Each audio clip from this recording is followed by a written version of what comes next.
المتحف العراقي المتجول.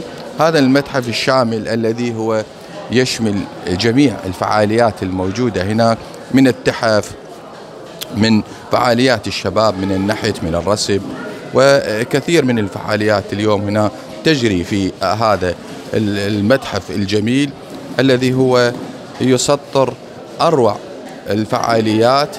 وحقيقة رواد هذا المتحف من كل محافظات العراق، كذلك اليوم هناك المغتربين الموجودين في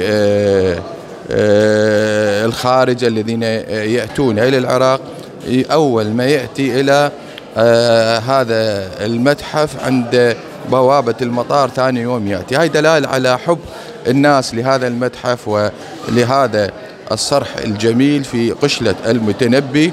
حقيقة اليوم جمعة جديدة وفعالية جديدة وفعاليات جديدة.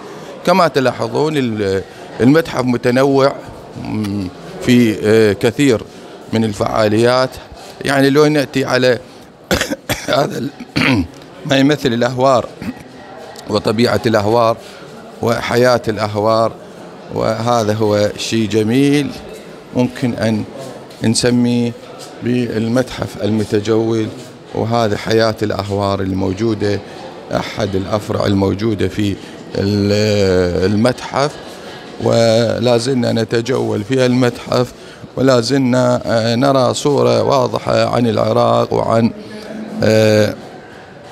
كل ما يحمله هذا المتحف من جمال وأناقة وكل شيء.